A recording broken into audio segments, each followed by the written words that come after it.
وہ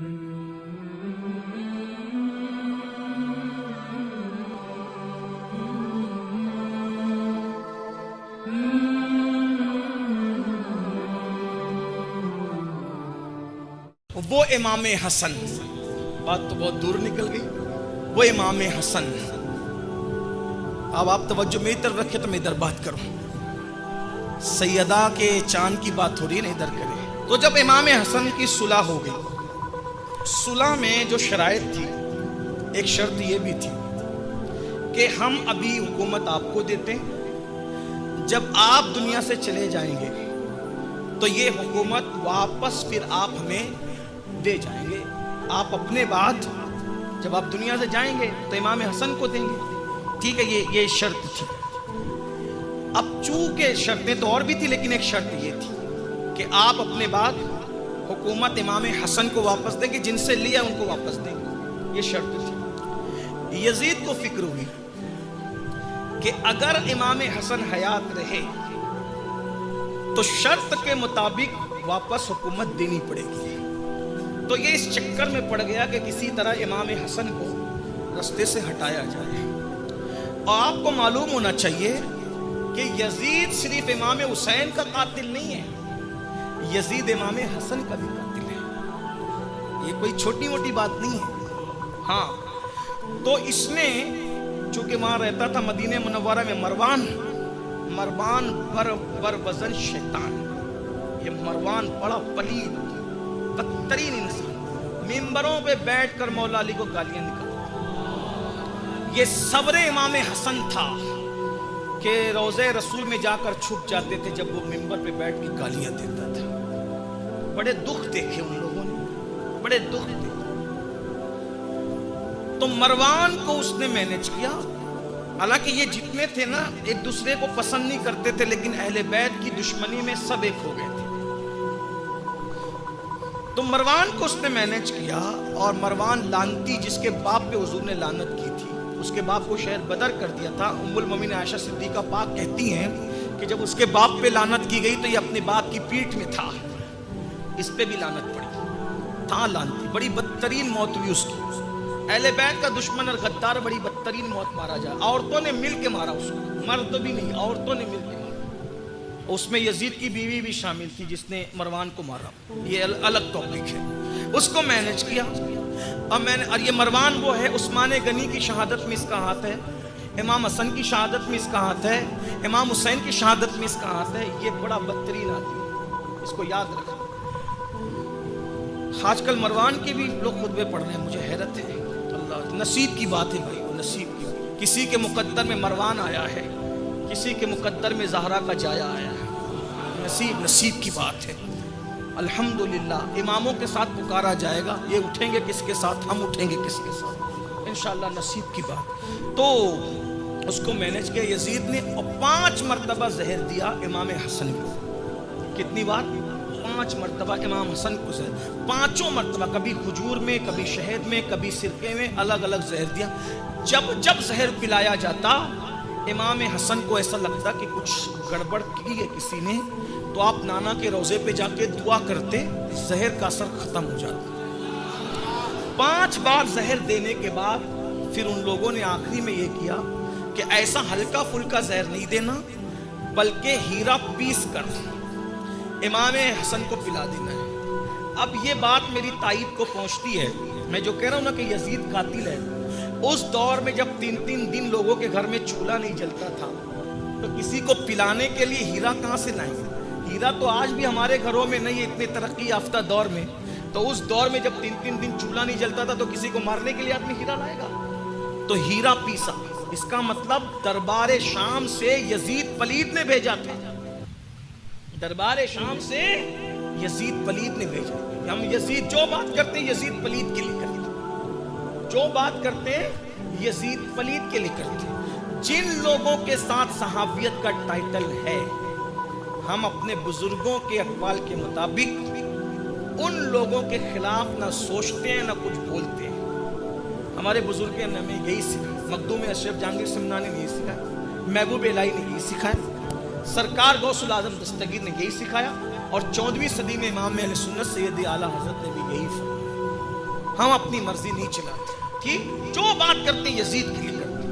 اس لیے وقت کے یزیدوں سے بھی کہتے ہیں توجہ کریں، تقریریں سونگا نہ کریں، سن لیں ہم بات کیا کریں۔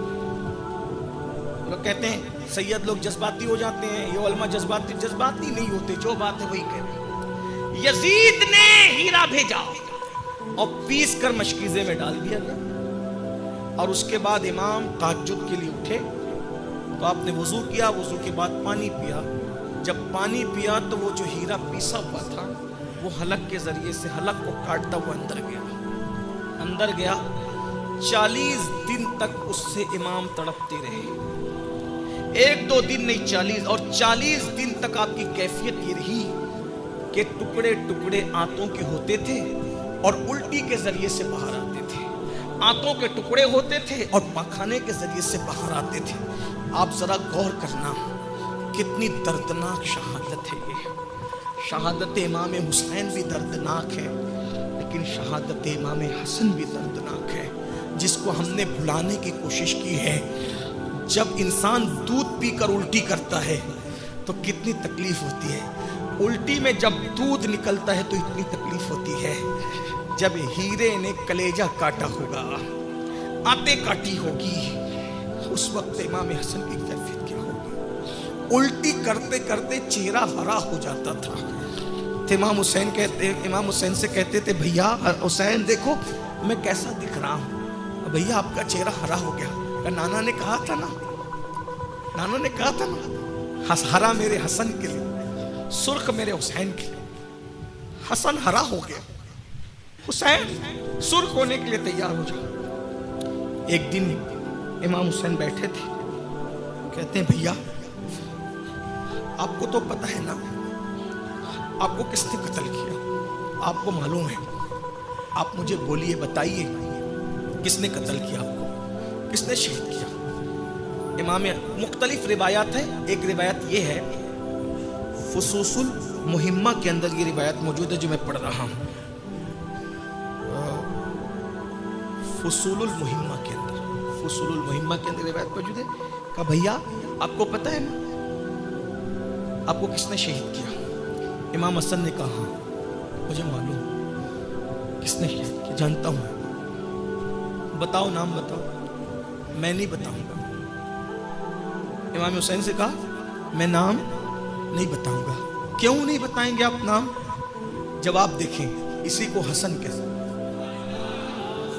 جب آپ دیکھیں اسی کہتے میرے نانا نے پوری زندگی کسی کی غیبت نہیں کی، میرے ابا نے کسی کی، علی نے کسی کی غیبت نہیں کی، میری امی نے بھی کسی کی غیبت نہیں کی۔ اگر میں قاتل کا نام بتا دوں تو مجھے ڈر لگتا ہے کہ غیبت نہ ہو جائے۔ ان کو حسن کہتے، یہ حسن ہے، نبی کا گھرانہ ہے، قاتل کا نام نہیں بتا رہے۔ کہا مجھے ڈر لگتا ہے کہیں غیبت نہ ہو جائے، اس لیے میں غیبت نہیں کرنا چاہتا۔ اور فرمایا رہی بات یہ کہ جدھر میرا گمان جاتا ہے اگر وہی میرا قاتل ہے تو اللہ تو منتقم حقیقی ہے، انتقام لے گا۔ توجہ کرنا، اب اس سے بڑی بات کرنے جا رہا ہوں، اسی کو حسن کہتے ہیں۔ یہ صرف صورت میں تصویر مصطفیٰ نہیں ہے، یہ سیرت میں بھی تصویر مصطفیٰ ہے۔ میرے بھیا حسین میں نہیں بتاؤں گا۔ دونوں شہزادوں کو لے کر آئی تھی سیدہ پاک کا بابا انہیں کچھ دے دے وصال کے وقت، کہ میں نے حسن کو صبر دیا اور حسین کو شجاعت دی۔ شجاعت جس کے پاس تھی لوگوں نے دیکھ لیا اس کی شجاعت، صبر جس کے پاس تھا صبر بھی دیکھیں۔ فرمایا میں تمہیں نہیں بتاؤں گا، غیبت نہ ہو جائے، ڈر لگتا ہے، لیکن اور اللہ منتقم حقیقی ہے بھیا، اللہ منتقم ہے، وہ انتقام لے گا۔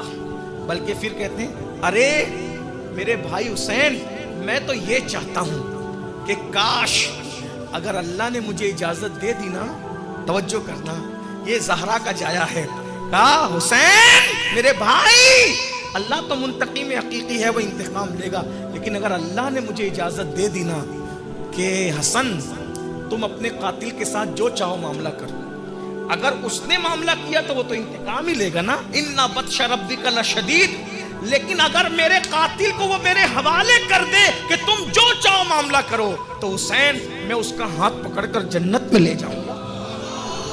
یہ حسن ہے، اے حسن. لیکن ہوگا نہیں ایسا.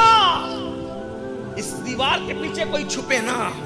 انتقام تو اللہ نے لینا ہے نا. ارے جن کی بے ادبی جہنمی بنا دے, جن کا بغض کعبۃ اللہ میں سجدے میں مرنے کے بعد بھی جہنمی بنا دے, جن کے بغض پہ آدمی جہنم میں جائے گا ان کے قتل پہ جہنم میں نہیں جائے گا. لیکن یہ گفتگو ہے امام حسن, کیسی حسن گفتگو ہے, کیسی حسن گفتگو ہے. کہ اگر میرے ہاتھ میں یہ معاملہ دے دیا گیا, حالانکہ ہاتھ میں دیا تو نہیں جائے گا کیونکہ انتقام تو اللہ نے لینا ہے, اگر میرے ہاتھ میں تو میں اپنے قاتل کو ہاتھ پکڑ کے جنت میں لے جاؤں. پھر کہا میری تمنا ہے کہ میں نانا کے قدموں میں دفن کیا جائے. جاؤ ام المومنین سے پوچھو, اگر وہ اجازت دے تو دو. ام المومنین کے پاس گئے, کہا امی جان, نانی جان, حسن یہ کہتے ہیں. ام المومنین نے کہا تمنا تو میری تھی کہ میں دفن ہوتی, لیکن میں اپنی ذات پر حسن کو ترجیح دیتی ہوں. حسن لاڈلے ہیں نا ان کے نانا کے, میں اجازت دیتی ہوں. اجازت دے دی, لیکن جب جنازہ اٹھا تو وہ دن بھی مسلمانوں نے دیکھا. آج تو کافروں کے جنازوں پر بھی تلواریں نہیں چلتی, لیکن امام حسن کا جنازہ جب اٹھائے اور حجرے رسول میں جانے لگا ہے تو مروان اور مروانیوں نے تلواریں نکال لی, ہم ان کو دفن نہیں ہونے دیں گے. تو شجاعت تھی, امام حسین نے بھی تلوار نکال لی. سیدنا ابو ہریرہ نے کہا حسین تمہارے بھائی نے تو یہ وصیت کی تھی نا کہ اگر جھگڑا ہو جائے تو تلوار نہ نکالنا, پھر مجھے امی کے قدموں میں دفن کر دینا, چلو لے کر وہاں چلتے ہیں. حضرت ابو ہریرہ کہتے ہیں جس دن امام حسن کی شہادت ہوئی, اتنا بڑا جنازہ, رسول اللہ کے جنازے کے بعد اتنا بڑا جنازہ میں نے نہیں دیکھا تھا. اور حضور کے وصال کے بعد سب سے زیادہ مدینے والے اگر کسی پہ روئے ہیں تو حسن کے جنازے پہ روئے ہیں. پورا قبرستان لوگوں سے بھر گیا تھا, سوئی رکھنے کو جگہ نہیں تھی. ابو ہریرہ رو رو کر کہتے تھے لوگوں, جس کو میں نے دیکھا ہے کہ نبی چھومتے ہو, سونگتے ہو, کندھے پہ بٹھاتے ہو, آج تم کس پہ خاک ڈال رہے ہو, خاک کس پہ ڈال رہے ہو. اور اس کے بعد امام حسن کو سپرد لحد کر دیا. لحد میں رکھنے کے بعد بھی ان کو سکون سے نہیں رہنے دیا. یہ خاندان ہے وہ, لیکن ان خاندان کا صبر ہے. امام حسن کو اس کے بعد بھی چین سے نہیں رہے. مروان نے ایک بدبخت کو کہا کہ جاؤ حسن کی قبر پر پیشاب اور پاخانہ کر دو.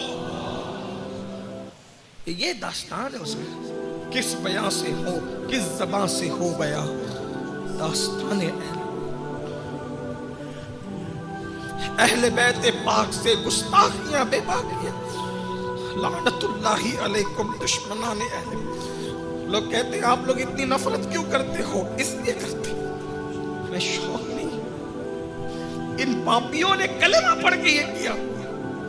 اور جب امام حسن کے عام قبروں کے پاس بھی پیشاب کرنے سے منع کیا گیا ہے, فرمایا جس سے زندوں کو تکلیف پہنچتی اس سے قبر والوں کو بھی تکلیف. امام حسن کے مزار پر جب وہ پیشاب پاخانہ کرنے گیا, یہ کرامت امام حسن پاک کی, پاگل ہو گیا.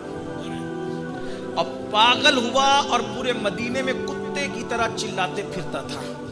اور چند دنوں بعد عبرتناک موت مرا. جب اس کو قبر میں دفن کیا گیا تو کئی دن تک اس کی قبر سے کتوں کے بھونکنے کی آواز آتی تھی. اللہ امام حسن کا